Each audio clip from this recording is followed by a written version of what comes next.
नमस्कार, मैं हूं आपके साथ सृष्टि श्रीवास्तव। यूपी की सियासत में इस वक्त मायावती का नाम जोरों शोरों से गूंज रहा है। केवल यूपी ही नहीं, पीएम मोदी को हराने के लिए तैयार किए गए इंडिया गठबंधन को भी अब मायावती की जरूरत का एहसास हो रहा है और वो भी मायावती को अपने पाले में करने की कोशिश कर रही है।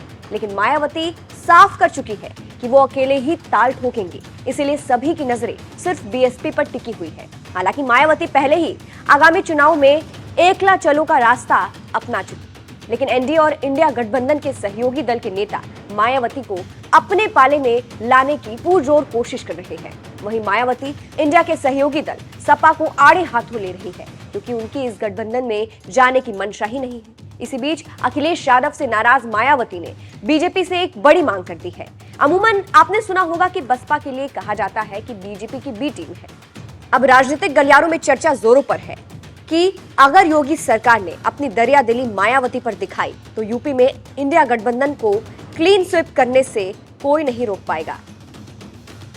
मतलब अब गेंद यूपी के मुखिया योगी आदित्यनाथ के पाले में है। अगर मायावती के इशारों को योगी समझ लेते हैं तो यूपी में बीजेपी के लिए ये सबसे अच्छा मौका होगा। वहीं बसपा को एक बार फिर से जीवित करने के लिए ये अच्छी कोशिश होगी। इस वक्त देश में दो गठबंधन तैयार है। एक है एनडीए, जिसमें बीजेपी के सहयोगी दल है, और दूसरा है इंडिया गठबंधन, जिसे पीएम मोदी को हराने के लिए तैयार किया गया है, जिसमें सभी विरोधी दल है। लेकिन कुछ ऐसी भी पार्टियां हैं जो अकेले ताल ठोक रही है, जैसे बहुजन समाज पार्टी। इसी के चलते जैसे जैसे चुनाव नजदीक आ रहा है, बसपा केंद्र बिंदु में आ गई है। बीजेपी के साथ मायावती की बढ़ती नजदीकियां इस ओर इशारा कर रही है कि वो बीजेपी में जा सकती है। एक तरफ कांग्रेस नेता अजय कुमार लल्लू मायावती से हाथ जोड़कर अपील कर चुके हैं कि वो गठबंधन का हिस्सा बने, तो वहीं दूसरी तरफ बसपा अकेले डटी है, क्योंकि इंडिया के सहयोगी सपा ने बसपा की विश्वसनीयता पर सवाल उठाया। अखिलेश यादव ने मीडिया से बातचीत में कहा था कि गठबंधन के बाद का भरोसा कौन दिलाएगा, जिसके बाद मायावती ने बैकफायर करते हुए कहा था कि सपा दलित विरोधी पार्टी है। इतना ही नहीं, जैसे ही मायावती ने सपा से खुद को खतरा बताया तो केशव प्रसाद मौर्य, जो कि यूपी के डिप्टी सीएम हैं, उन्होंने तुरंत मायावती को सुरक्षा का वचन दे दिया।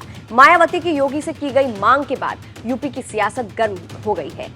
यूपी में बीएसपी के बीजेपी के साथ आने की सुगबुगाहट तेज हो गई है। राजनीतिक विश्लेषकों की माने तो राजनीति में कुछ भी असंभव नहीं है। कहा जाता है कि बीजेपी के प्रति मायावती के मन में सॉफ्ट कॉर्नर भी है। अगर बसपा साथ आ जाए तो बीजेपी को 75+ सीट जीतने से कोई नहीं रोक सकता है। एनबीटी में छपी एक खबर के अनुसार मायावती भाजपा गठबंधन के साथ जाए या ना जाए, यहाँ तक कि अगर मायावती अकेले दम पर भी चुनाव लड़ती है तो उस स्थिति में भी बीजेपी को ही फायदा मिलेगा, क्योंकि प्रदेश में मतों का जितना बंटवारा होगा उसका सीधा फायदा बीजेपी को मिलेगा। बीजेपी की पूरी कोशिश रहेगी कि सपा और बसपा में कभी एकता ना हो पाए।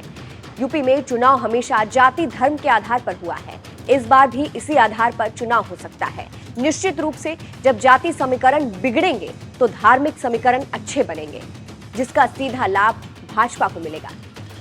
यानी कि मायावती के साथ गठबंधन बीजेपी के लिए फायदे का सौदा साबित हो सकता है। लेकिन क्या आप बीजेपी और मायावती को साथ देखना चाहते हैं? अपनी राय हमें कमेंट करके जरूर बताएं। नमस्कार।